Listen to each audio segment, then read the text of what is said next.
to This Week in White Supremacy. We are back in our home office. We're here. We're back in Pittsburgh. Maybe not all of us, but most of us are back in Pittsburgh. Who's not in Pittsburgh?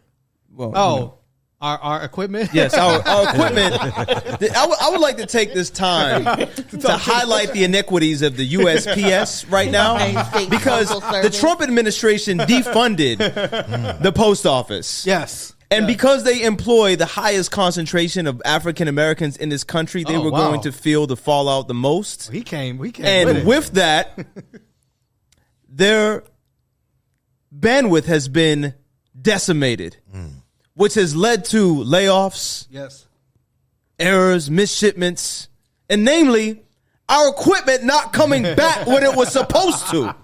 We did send our... We had to buy a whole new set yesterday because USPS lost our equipment. But it's supposed to come today. Allegedly. But yes, we sent our equipment Seeing back. is believing, my brother. Yes. And he neither sees or believes. It's like Santa Claus at this point. I need proof, USPS. I need proof of purchase. Our last show, we were live from Mesa, Arizona. For those that didn't know, at the White Privilege Conference. We took our equipment there. We sent it back because we had other stops on our journey. And that was last week. 40 days and 40 nights we trudged through the West. We still don't have our equipment, but we're here. And a lot has happened this week. So Jesus Christ. What if the CIA is trying to take away trying to take away black people? Mics from the black people. Not us, though. Take away those other podcasters that be talking about nonsense. You know what I'm saying? Don't take away our mics. You know what I'm saying? We have a 40 million home audience we have to feed with the latest political discourse. Miracle? Snatch the mics like they snatched the milk crate. Well, first, let's introduce ourselves. Please do. My name is Jasiri X. I'm co-founder and CEO of One Hood Media. Yes, and you to are. my immediate right. It's a miracle. It's a miracle. It's a miracle. It's a miracle. Big blessing with the big blessing here in the city. Yes, please. Oh my God! Put the microphone closer to your... I want my old mic. There back. you go, right there. You're great. I want my but old you mic. got to tighten up back. the silver. Yes, and I love your. I wish I would have worn my Vision in the Power code as well. Shout out to the VIP cohort. Yes, we were large at up. the conference. You know what I'm saying? Carrie Washington and her team are amazing. Yep, it just keeps. Just hold it with your hand. Just hold it up with your hand. You know, it's not working that well. Yeah, you just got to get on your rap and shit. across from me, my brother. It's your boy, Treble NLS, Never Like Supremacy, Next Level Shaman. Yes, You know what I'm saying? absolutely. And who are you today, my brother? I'm happy to be here. Oh, that's it. Oh, Yeah. Oh, wow. You know me. You got all your anger out. You know what I'm saying? I'm always angry. pre-show. I'm like the Hulk. You know what I mean? It's me, the Supreme Asiatic Intelligently Divine. Yes. You know, frustrated Farouk. Friendly Farouk. Yes. I like that. You know, it's me.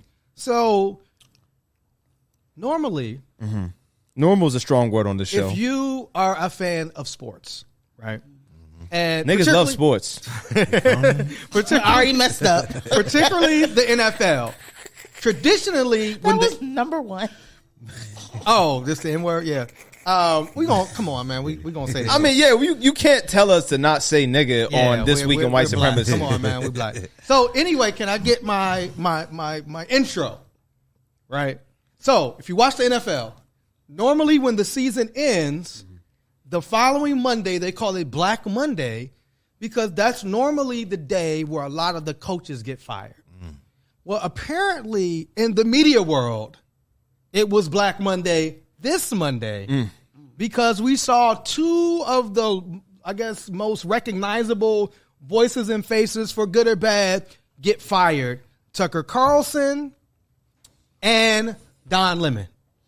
So Tucker Carlson getting fired, I think that deserves some claps. And you know, I'm assuming that might have been, I don't know if that was part of the deal of Fox News when they had to pay Dominion $757 million to settle that lawsuit. They said that was 10 times what Dominion was worth as a company. Oh, So you could say he was tuckered out. And it seems like CNN got thirsty and had a Don Lemon drop.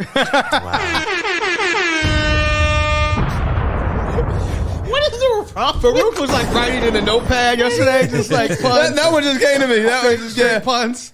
So, but then, yeah, right. So Tucker Carlson gets fired. We're all celebrating, happy, dancing. You know what I'm saying? Because Tucker Carlson, I mean, he's just a piece of shit. I mean, he's a terrible, terrible human being. When the photo came out of the protest around the verdict of Michael Rossell being not guilty. Yes. And Treble and I were in there, and I had the keffiyeh on my face. Yes. Tucker Carlson called me a terrorist. Oh, wow. Yeah, so fuck him. Yeah, so Tucker Carlson, just a horrible human being. Yes. A known liar. Somebody that, really used white supremacy and racism to try to get ratings. That was the crux of his show. The crux of his show. But then, shortly after, Don Lemon said he was stunned. He got a call, not even from CNN. He said his agent called him. Hey, yo, are you getting ready for work? Don't. Hey, yo, bro, just go ahead and binge whatever show you was watching. Good. Don't even tie up them. Don't even tie up them wingtips, bro. Loosen that tie knot. Yeah, bro. Man. So again, and what was interesting about, one, I think the interesting part about Tucker Carlson was he didn't get no goodbye show. They was like, oh, the show you did Friday, that's it, my nigga. Grand opening, grand closing. Don't come in, your desk gone, your set gone, your name's removed from everything. Like I wonder if someone was scraping his name off the door. Right, because it's like you don't even get to collect your things in the little box, right? Key card access revoked, everything. Yeah. It's similar to Don Lemon. So I'll start with you, Miracle. What was your reaction to Black Monday, right? Tucker and Don, these two faces that have been on our media landscape for so long, now both being like dismissed, kicked to the curb, discarded. When somebody gets fired, do you call it black, though, is what my first question was. I'm not a sports girl. So I was like, why I gotta be black? Why I gotta be Black Monday? Why can't it be White Monday? I don't know. Whatever. So I was pleasantly surprised for Tucker Carlson. And again, we really don't know all of the details. The people were saying it is in part because he was one of the main people not only pushing some of these false conspiracies that led to the Dominion settlement, but that he apparently also may have ran his, hour and his team full of racism, sexism. Right. And there is also a companion discrimination lawsuit True. against him. Absolutely. And they found some evidence. And they said, you know what? You were too costly. And it's interesting. They might have found that evidence because there's a lawsuit, they got all your text messages. Your lies have we know what's up. We kept the files. We kept the files. So, right. And in those text messages we saw, he said he hated Donald Trump. He said he didn't agree.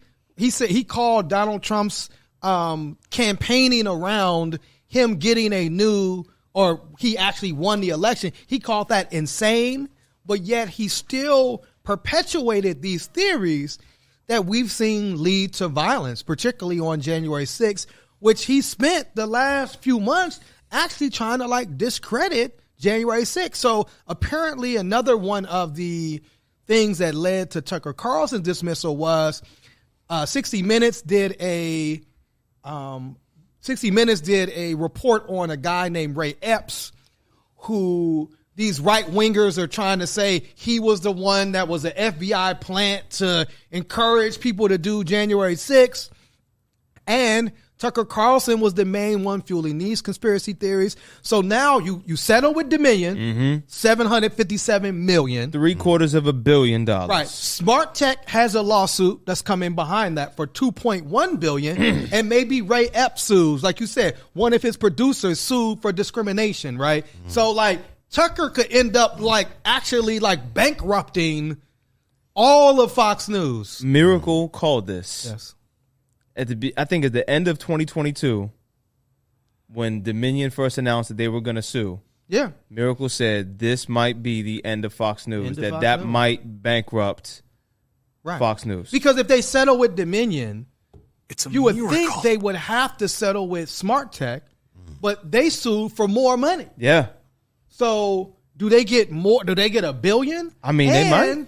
Then all of these other people that Tucker has lied on, there's so many. Can they sue? You know, so as of 24 April, Fox News has a net worth of $16.48 billion.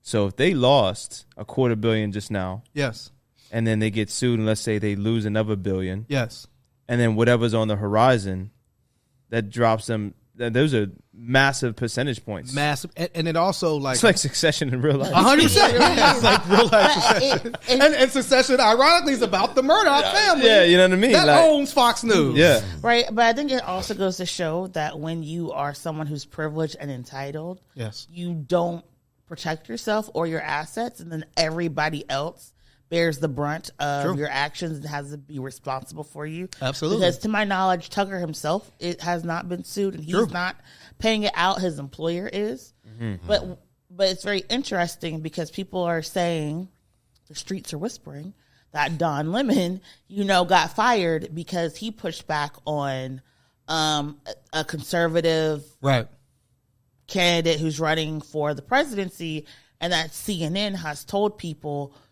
if you push back on Republicans when they lie, they won't come on the show. So you're not supposed to engage with these Republicans and just let them lie. And so again, this whole decorum and be nice part of white supremacy, and that we're supposed to pleasantly talk to people who are literally lying about our history, stealing our history, banning our books, and trying to ban our bodies, is like the epitome of white privilege. 100%. Because why am I supposed to be pleasant to people who are trying to erase me? Right. It makes absolutely no sense. But the fact that I can lose my job and my career. Yeah. And it's not saying that Don Lemon didn't have his faults. Yes. I remember, there was a time when everybody was dogpiling on Don Lemon. Absolutely. Who was like in Ferguson, like, I smell marijuana. Yeah. Okay, sir, somebody's died today. 100%. Like, these kids are grieving. Why are you talking about marijuana? And we watched the blackening of Don Lemon. We did. Yeah. And that just happened recently. To pushing back, to having a politic, to having a voice. Even in the queer space, in the queer representation, like we have seen that evolution of a more political and stronger voice. And we've also seen Don Lemon get lit at New Year's Eve. That is what I'm going to miss. Yeah, like, Don Lemon got lit. I got that bubbly. I got that like I'm going to miss.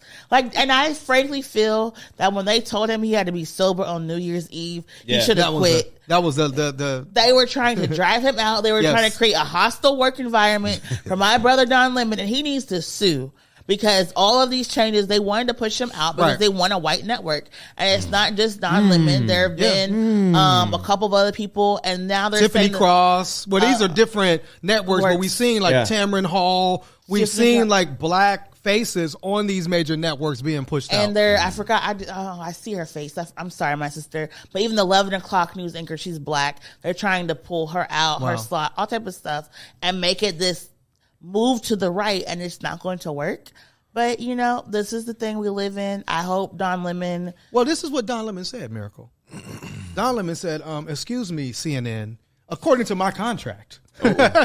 He said he had a contract that goes to 2026, and he said he still owed $20 million on that contract. Pay my brother and you know what he said? He said, we know what's up. We kept the file. Sue for a hostile work environment. They changed his stuff. They took him from the evening to the morning. They've been putting my brother through the ringer, and I hope he takes them down. Be the next Dominion for CNN, because, because why not? Yeah, why not? Yeah, fuck them. Trouble, like, how do you see these firings? I'm happy about Tucker. Yes. I'm not gonna lie. 100%. I was looking forward to that. Yes. He should have been out of there. I don't really know Don Lemon all like that. I've seen his face a couple of times, but I don't really follow these news channels. I made that decision when I was in elementary school. I'd come home, see my mom watching the news, and I'm like, this shit's depressing, bro. Yeah, I don't think I want to engage in this more shit. Positivity in your life. Yeah. Or just like, it's like you can keep it real without it being fucking depressing all the time. Yeah. You know what I'm saying? But, one of the things that they say in the news, if it bleeds, it leads, right? So a lot of times the news is there to try to scare you, put fear in you, make you want to watch. You have to tune in. Hey, did you hear about the serial killer?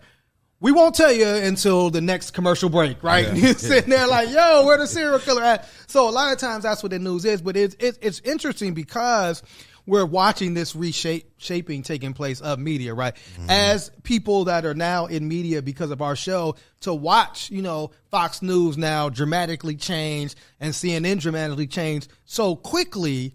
And then the question that a lot of people had around Tucker Carlson is, will they find somebody worse?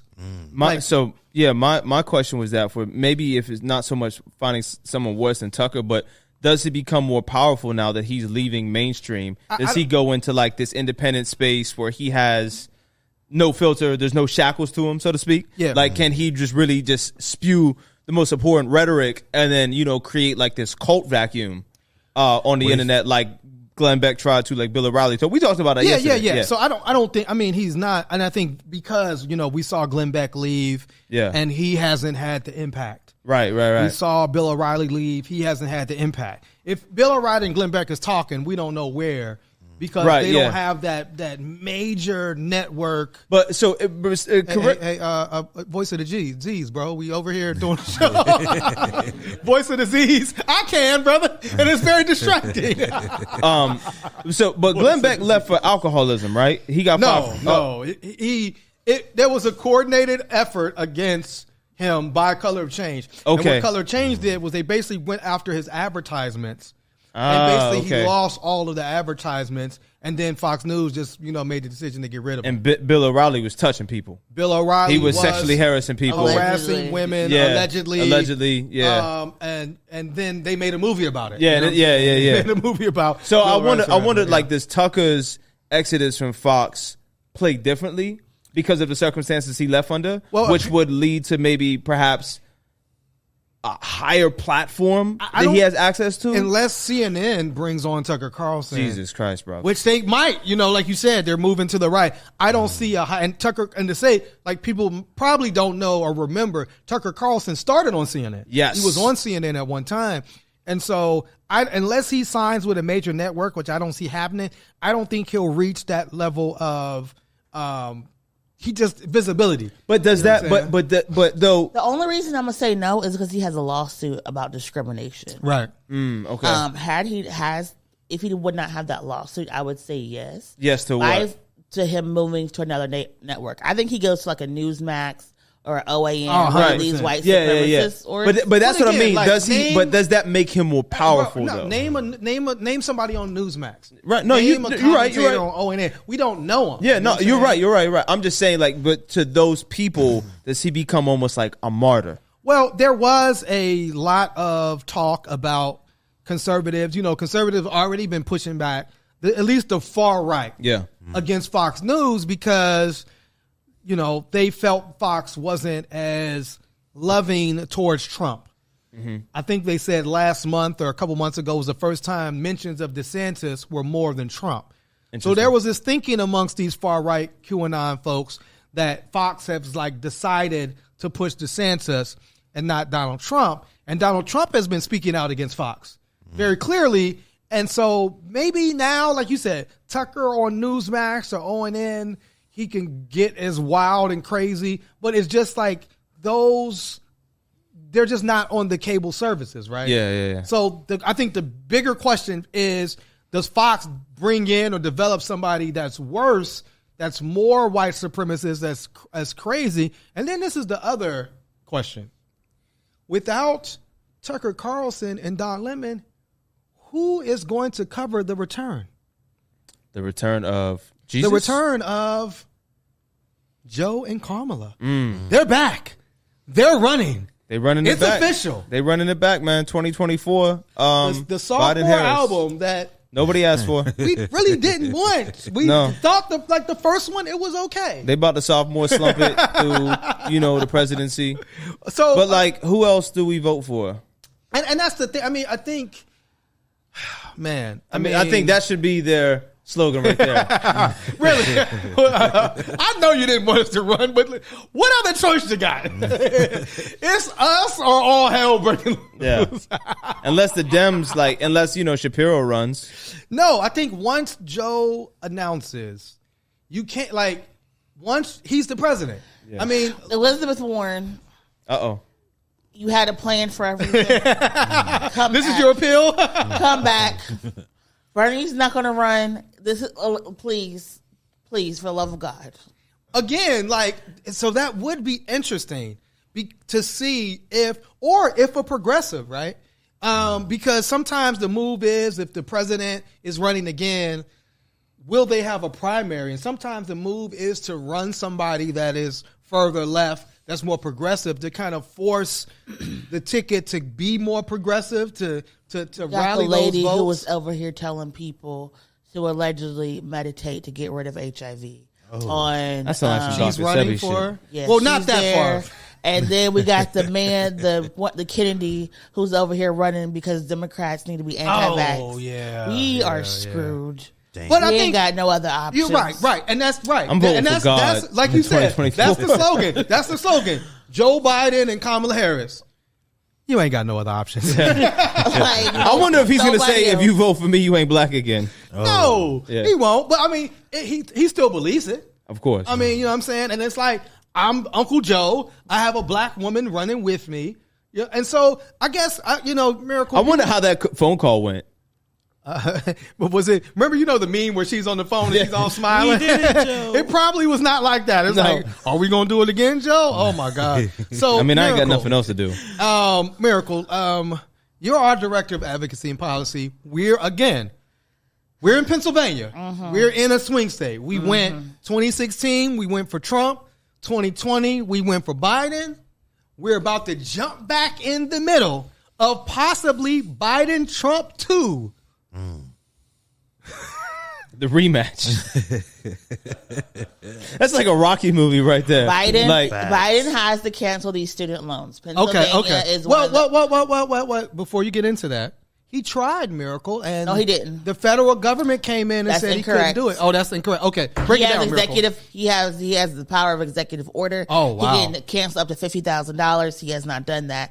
Number one, he has to do that. Okay. Number two, he has to actually get out here and start passing policies and not just undoing the harm that the Trump administration has done. Number three, he has to stay on message and only read from the teleprompter, because we know when Uncle Joe does Joe stuff, it's just going to mess us up. Because this is going to be different, right? In 2020, COVID, helped Joe Biden. I mean, these are to keep it real, right? Not only because Donald Trump fumbled COVID so badly, fumbled the support system around COVID, but also because he didn't have to do these mass rallies. You know what I'm saying? Like, he didn't have to do a rally. I mean, if Joe Biden comes to Pittsburgh, is it going to be a lot of people there? Will come there, but Dems don't really to see Joe? The How many people rally- he's going to come, Miracle? They're going to get, if you get the appropriate venue, it will sell out. And that is What's it called? The Black Box?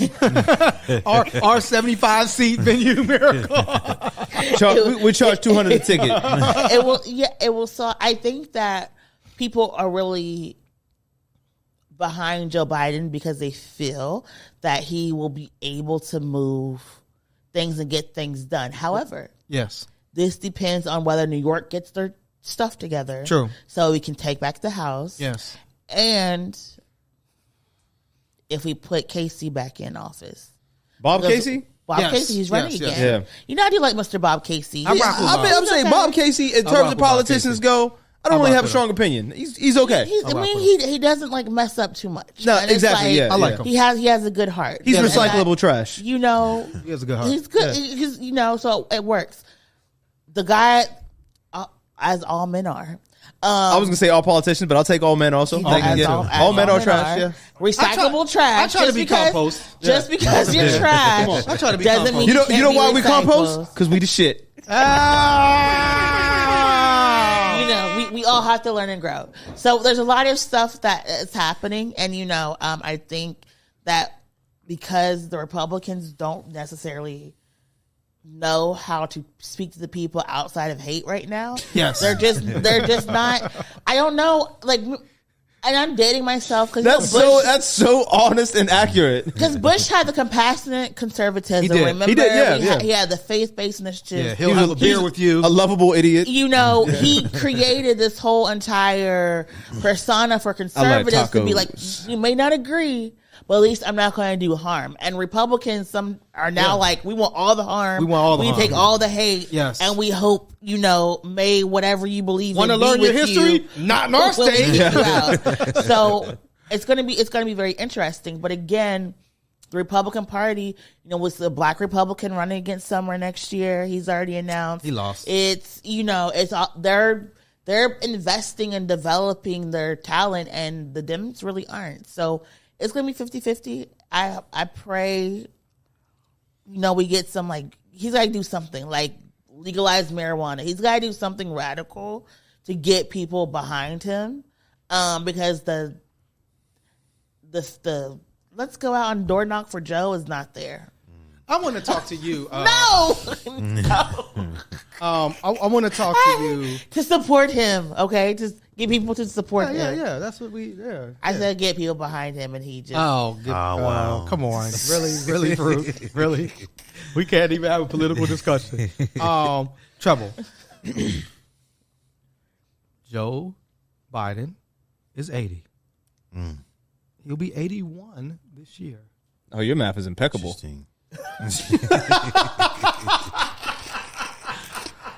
Hey yo, I need like a cream pie to throw in this. Oh my goodness. Got you. Yes, and I said that on purpose. Yes. A cream pie to Farouk's face. Hey yo! I'm leaning in. I'm leaning into the suchness. Next level sus. Come on, man. We're taking it there. Free speech. So, Trevor, what do you, as a young person, but you know you're engaged in this work, you do this work with us. We just had a People, Politics, and Power, and you hear, okay, here comes Joe and Kamala again. What's your response? It's like we couldn't have found someone better. Obviously not, people man. in the U.S. Millions of people in the world. Billions in the world. Billions in the world. Millions in the U.S. Yeah. And we couldn't find someone better than Joe and Kamala again. Well, I guess, do you, as somebody, like, do you feel, I mean, they've been president and vice president. Like, do you feel? I don't feel shit. I'm just going to be honest. Like, Niggas lack sensitivity. You know what I'm saying? Like, I don't feel like. So there's no policies that they put forth that you felt like, you know what, they made my life better. Nah. It's like I'm kind of afraid for this next election cycle. Yeah. Because it's like they're not a strong contender. There's nothing that they did that made me feel like, oh, yeah, like, I need them again. You know what I'm saying? Like when Obama ran again, I was like, okay, like that's pretty strong. You know what I'm saying? Yes. But I don't know about this one. We had a conversation before. Yes. And we did like our kind of like bracket running and like percentages of winning. We had said Biden can beat Trump, but he can't beat DeSantis. And this was premature, like we had said before. Yeah. Does that still stand now? Can Biden beat Trump again? Yes.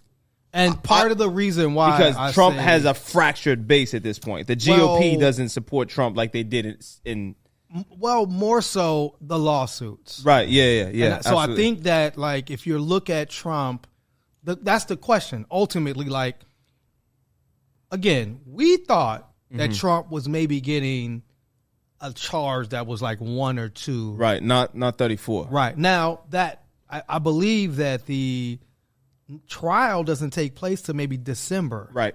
I think the next trial. And that's prime election time. Right. But that's after. No, that would be, going into next year. Going into election, So that would be the question. There's still a federal investigation. There's still a Georgia investigation. So it's highly probable that Trump cannot run, right? Right, yeah. Or that he becomes so battered, there's still a civil suit around the Trump organization. And DeSantis he's done more harm than good to himself. Right. He's so kind of like what Miracle said, I think Miracle makes a great point around George Bush. If DeSantis thought about maybe some type of appeal to the middle ground. What, not eating pudding with pudding fingers? Yo, sometimes you're hungry and you don't got a spoon, bro. You got to take... That's just the way Trump phrased that shit fingers. Was so fake. He called this nigga pudding fingers. Yeah. There was a report that DeSantis was on a plane eating pudding, but like he eats like a slob. That was the report out there. That's just like the visual of him just going into a Jello cup. Like, eating chocolate pudding with his hands, right? As a grown ass man. That's like the kid at Hey Arnold with the chocolate in his face. That's what I keep seeing, man. We had a conversation. Remember, Trouble asked who would be worse, and the general consensus, particularly amongst Farouk and Miracle, was that DeSantis would be worse than Trump. Yeah, and so. Like if something happens to Trump and DeSantis is the nominee, it actually is again even better for Joe. For Joe Biden, I would say at this point, because if you said, is there anybody that's actually like more racist and harmful and unlikable than Donald Trump? And it's Ron DeSantis. Yeah, like he's out of all the millions, pudding fingers. Like he's the most racist one. So I could see. Let's say Trump does his. Teflon T. Yeah, right. And if he matrixes these shots. Right. And then he gets to Tim Scott as a VP. Right. Trump. God help us all. Trump might Trump really destroy this man. Trump so you're calling a Trump victory for 2024? He might win in the landslide. He might win in the landslide. If it's a Trump Scott ticket, he's winning. Yeah. And it might be like not even close. And they're gonna have Ebony and Ivory playing. I still think it's gonna be a Tim Scott presidency. No way. Here's my theory. Trump leaves the midway through. Trump and DeSantis is just like too much, right, for the country. It's like too much. Like their people are like bad. They're fighting. It's civil war. They over here shooting people. Yes. Like it's too much. And I do think that people are looking for a way to normalcy.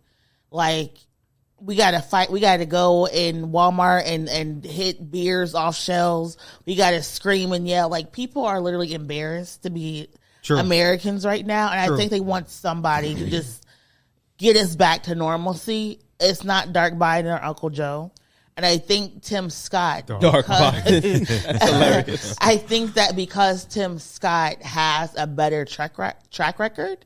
And has shown that he's willing to do bipartisan work. Yeah. People will galvanize around him. And then him. Tim could do maybe an Ivanka as a vice president or something like that. I think he'll do somebody who has a lot more sense, or maybe a general who'll go back to super traditional conservative. Right. But I think that people are really at this point afraid of the Republican Party. They're over here killing people, doing bomb threats. It's a little too much. It's weird, right? It's like the Republicans are moving right to the already far right they were already at. And it's like it's a race to who can be the biggest hater, who can be the biggest white supremacy. I go even further than that. We don't even want, they were talking about if a man, they were saying I forget what state, we're talking about they wanted to pass a law where a man can't wear makeup. And then people was like, well, what about Donald Trump?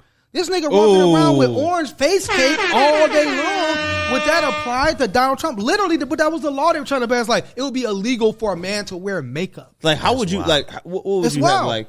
A surveillance camera in my washroom? I have no idea. How would you know? But I mean, this is how entertainers be exempt because don't they? Right? Yeah, exactly. Gotta. This is how far to the right people are going. And again, like Miracle said, it's like this race to be the biggest hater and the biggest bigot and the biggest white supremacist and do the wildest shit. And now, you had sent us a story, Miracle, where there was a trans person, I think in Montana, that was elected, and they literally passed the law that said that she can't speak. Period. That's just just insane. This are things that are it's kind of mind-boggling in terms of people how racist and how judgmental people have become. So I could see a Tim Scott saying "Hey, check this out. I'm not 80, and I'm not. I can kind of be in the middle and having folks that are kind of like you said, I'm still exhausted from 2020. Yeah, and I think Miracle made a great point that Americans are now starting to feel the embarrassment that the entire world looks at them through. You know what I mean? And maybe kind of like, you said this return to normalcy. I love the way you framed that. Yeah. Because the country is clamoring for something. I think the country is clamoring for some homeostasis, right? Something. Well, you know what the country is clamoring for? More cowbell? Apparently, it's reparations for white people is what the country is clamoring. I was so close when I said cowbell. I was so close. Apparently. Didn't white people already have that? Didn't they already get reparations? The Homestead Act, all of these things. Reconstruction and all of that shit. Land and support and jobs to white people. It's just like they just want more. Well, again, I think this is where they just want so much more. Every time you do your Trump voice, it cracks me up. I wasn't even a Trump voice. We want more. We need more. We deserve more. But again, here is a Republican candidate saying, like, how can a black Republican candidate? No, this is the white one. Oh, this is the white one. Well, I don't know. I guess he might be Latino. Bernie Moreno. What is it with the Morenos running? Like, I don't know. Maybe this one's gonna wave a shotgun at his neighbor too. Who knows? I have no idea. So did you want to play this? He did reluctantly a conversation about reparations, and he asked about reparations for white people. Are we playing? I'm trying to. He said, "Ooh," was it? And then ooh. There we go. What were the people that came before us? And we stand on the shoulders of giants, don't we? We stand on the shoulders of people like John Adams and James Madison, Alexander Hamilton, and George Washington. That this group of people that took on the largest empire in history and said, no, we will not stand for this. And won. That same group of people later, white people died to free black people. White people died to free black people. It's never happened in human history before that it happened here in America. Never happened in human history before the time of Great American. They make it sound like America is a racist, broken country. You name a country that did that. That freed slaves, died to do that. They talk about reparations. Where are the reparations for the people from the North? Where are the reparations for the people from the North? Of black people. Died to save the lives of black people. And I know it's not politically correct to say that. But you know what? We got to stop being politically correct. Freeing black people. I mean, by mathematically speaking, that the black people who did free labor for hundreds and hundreds of years. No, because you got such great skills. I don't know. You got such great skills with slavery, man. But I'm saying, if you deserve reparations for freeing us, I mean, wouldn't we deserve reparations for being the actual ones that were enslaved? This is literally them not viewing black people as human beings. 100%. That's 3/5 of a human. We died for you, nigga. Where's our bag? Yeah, man. Like, what? I keep thinking like that. I keep thinking about that in Gangs in New York, and that scene when they're riding in the streets, and the brother's walking through that played D'Angelo Barksdale on The Wire. Yeah. He's walking through, and the white guy is like, "I died for you, nigga," or "I fought for you, nigga," and he ain't got a leg. Yeah. He's like, "I fought for you, nigga." And it's like, that's the gratitude that we're supposed to. 100%. I did this for you, nigga. Right. Give me my money. As if I asked to be brought over here and forced into slavery, which we did not. You know what I'm saying? But, I mean, and then Mark Robinson from North Carolina. Oh, this is the Black Republican. This is the Black Republican, not the Jay-Z and Nas record. This is, it's with the Marks and the Morenos. Yeah, the Marks and the Morenos just are not doing themselves any favors. No, but not. This is a Black Republican to probably, and Miracle said, probably going to be the first black governor of North Carolina. Let's hope not. Sure as fuck. Let's fight against this man, for God's sake. Saying that black people owe white people reparations. Here we go. Was it white people? Let's see what he has to say. He says, well, let's hear what he says. This is our Clarence Uncle Tom. They wanted reparations. Oh, definitely. And I remember I made this particular liberal so angry at me because I told them right to their face, nobody owes you anything for slavery. If you want to tell the truth about it, it is you who owes. Oh, it's you who owes. My bad. Why do you owe? because somebody in those fields took stripes for you. Who was holding the whip, sir? Somebody, after those fields were ended and slavery was ended, somebody had to walk through Jim Crow for you. Who yes, they had to. Somebody fought wars and died for you. Who killed them, sir? Somebody lived less than because they didn't have what you have, and they did it for you. Who put them in a systemic racist condition to live less than, sir? There are people in their graves right now. Why are they in the graves? And they are there because they were willing to stand up and fight for you. Those folks on the Edmund Pettus Bridge Who carrying American flags. Take that, Colin Kaepernick. Living in a society that he could scarcely acknowledge, something that he has never known, living with a bigotry that none of us can imagine. He lived with white parents that were racist. Carried American flags on that bridge. And when they were hit upside the head with nightsticks and shot with water hoses and knocked to the ground, they got up and picked those flags up and kept marching. It's like, what? And they did it for you. Okay, so we owe Nobody owes you anything. If anybody owes, it's you. Because you. I'm tired. Okay, wait. So we owe. That just really irritated because me. our grandparents and great grandparents and ancestors were whipped. Yeah, it's our fault, bro. So right. So we need to pen an apology letter. Well, and say, hey, you know what, America? Hey, you were right. We should have just stayed slaves. I mean, clearly we were happier. No, but very interesting retelling of history. 100%. And I have been, I have to tell us all the time, like I was raised Republican, my dad was Republican. And there is always this blurring of facts when it comes to race and racism. Yes, absolutely. And most people will be like, oh, I'm Republican, so I can have a gun because that's the gun party. Yes. And people be like, stuff happened, we just don't talk about it. Yes. Here, it's like these things happen and we're just going to rewrite it. Yes. Yeah. And we're just going to pretend like history did not happen. Like, I think his last name was Cranston, but I know his first name was Ira. He has a book called When Affirmative Action Was White.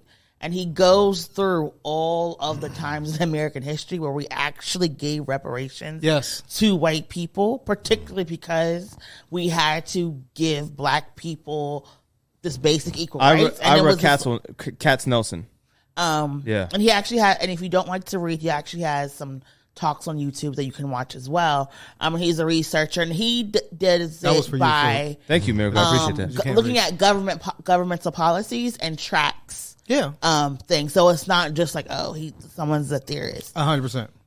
And it's very funny because anytime black people have any type of measure of success or freedom in this country, it is white people who not only benefit but are paid to deal with it. Come on, man. And it's very interesting when we see both of these men of color coming out right now against reparations, against race and equity, talking about black people are ungrateful, black people need to pay. We are paying. Yes. Taxes we are paying. Absolutely. Prisons we are paying. Yes. We don't have we pay with our lives. We literally have people right now trying to fight governments because the governments are trying to take their land and build highways and byways again. Right. We've seen this. Even we just had, the woman Kim Porter who killed the young brother is already out of jail. Like we watched. She got out on Monday, right? And then and how much time did she do? She did less than 2 years. And then the person who one of Breonna Taylor's murders got another job. So like just like you said, we've been paying at a police department. We've been seeing like no repercussions coming of even our own murders. White people get to fill up 1,000%, and they get to have all the grace to have second, third, fourth, fifth, sixth chances. Yes. But when it comes to like black people, we have to be perfect all the time. Yes. And we are always required to just be silent about the disrespect. Well, they want us to be. Our way. We're not. You know what I'm saying? Because we got podcast mics. I'm saying we got even though the we got United States mics. Postal Service tried to take our mics, man, we got some more. But I would say this, Miracle, because like the idea, and I forget what the black Republican dude's name, the idea that like, we owe our ancestors, like we already know that.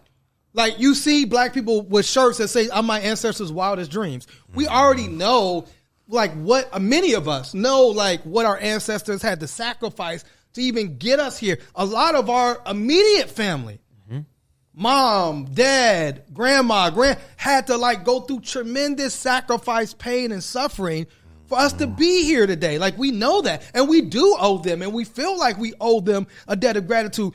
But the suffering didn't come in a vacuum. No. Like, to say like that person was in that field being whipped. Well, who was holding the whip, Mark? It was white slave owners that not only brutalized our families, but they made tremendous amounts of money doing it. And that they still have. I was just about to say Why did Jim Crow take place? Because black people started to have success post-slavery. Started to have our own towns post-slavery. Had a Black Wall Street post-slavery, and y'all started hanging us and murdering us and killing us and tearing it down because we were having economic success, financial success, family success. So what punishment comes to those people? Like, but then like you said, but I got a dime bag of marijuana in my pocket, and you want to give me 5-10 years for that? But there's no punishment, there's no repair for what what his ancestors went through. And that's the thing. It's like, he acts like this was antiquity. But not only that, one more thing I just say. Like, go ahead. This is how you pay back the people that got your black ass on that fucking podium? You big ass sellout? You pay them back by minimalizing what our ancestors went through, by not even holding the people accountable that did this to your grandparents? Cut this and put this as our short, please. Man, We got the minister back. Man. Oh my God. I'm just saying, man, this is crazy. You are the one that's a disrespect to your own ancestors. Absolutely. Factuals. The guy, I'm about to go to North Carolina. Right. Not Wage me a yours. one-man campaign against this nigga. And North Carolina, because that's where my parents are from, is one of the racist places. That was where they had the cornfields. That's where the tobacco fields. Absolutely. And so you think of like all of your tobacco industry. A lot of that came up through the South, and those corporations stole so much from black people. Absolutely. I know my dad picked cotton when he was growing up. My dad was one of the people who are in these fields for these corporations, my grandparents as well. And so Mark has a very interesting retelling of history because North Carolina history, Assange Shakur was from North Carolina, right? There were a lot of organizers and great organizers that came out of North Carolina because of the violence and the anti-blackness and the brutality and the policing and the sharecropping that just like permeated the Carolinas. And so it's sad sometimes when we see these people who have this lived history and shared experience try to downplay it to get white supremacy to lift them up and to support them and protect them. So that's all I got to say. Yeah, no, that's a powerful statement. So we got about 10 minutes left. We also, speaking of ancestors, right? Let's go. Come on, let's do it. We lost a giant today. Like right before we came on, we heard our brother Harry Belafonte return to the ancestors. Harry Belafonte, to me, was the greatest artist activist of our generation. He not only was somebody that had, I believe Deo was the first platinum record of in the industry. But he saw his role as more than an artist, more than a singer, more than an actor. He really saw himself as somebody that was, and he did break down a lot of barriers. He did the first interracial kiss in television history. He utilized his fame and his money to support the civil rights movement. He was one of the early backers and supporters of Dr. Martin Luther King.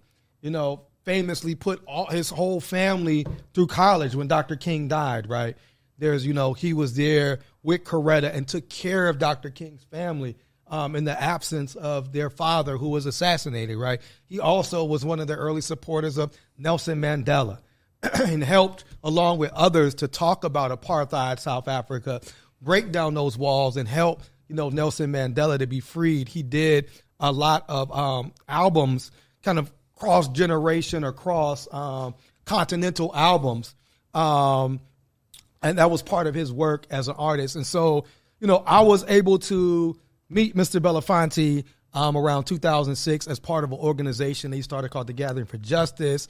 And I was able to spend a lot of time. It's like one of the things that I personally am grateful for in my life, that I was able to really, he took me around the country and around the world. The first time I ever went overseas to Berlin, Germany was because of Mr. Belafonte, calling me and saying, hey, I want you to represent me in the gathering in Germany at this conference called the Interdependence Conference.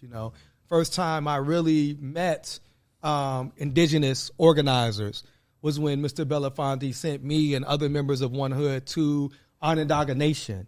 Well, I remember going to Epps, Alabama. I'd never seen rural black poverty. And that was the first time I remember building with, I'd never, I'm from Chicago originally, and coming to Pittsburgh, my thinking was black and white. I'd never been around Latinx folks that were organizing. I remember meeting Barrios Unidos and folks that were organizing around there. I didn't know Asian people were organizing, and they were Asian organizers. That was the first time I ever met a trans organizer, right? Queer organizers was kind of being around Mr. Belafonte and going on this journey with him through the Gathering for Justice. And so, it's definitely, just a personal loss, but more so, he did so much for others. He really dedicated his life to the betterment and the uplifting of our community. I was in Ferguson. I was sent to Ferguson by Harry Belafonte to kind of say, and he sent myself and Carmen Perez, was still the executive director of the Gathering for Justice, to say, find me young people that I can support and young people and young leaders that I can support. And then he ended up going himself and meeting with young folks and supporting. He was bailing people out of jail, with his own money. And so I just, as an artist activist, strive to live my life like him, but always was blessed. I would go to New York and I would, email, hey, I'm coming to New York. Can I see Mr. B? And to go meet him at his home or meet him at his office and be able to just sit and spend time with him was just definitely a highlight of my life. So our white pages today is the memoir of Mr. Belafonte, My Song. So I definitely would say read this, a memoir on art, race, and defiance. Just a powerful, powerful life, a giant. And so shout out to Harry Belafonte, who's with the ancestors now, sending love to his family, his children, his grandchildren, great-grandchildren, and all those people that I know personally whose lives they touched.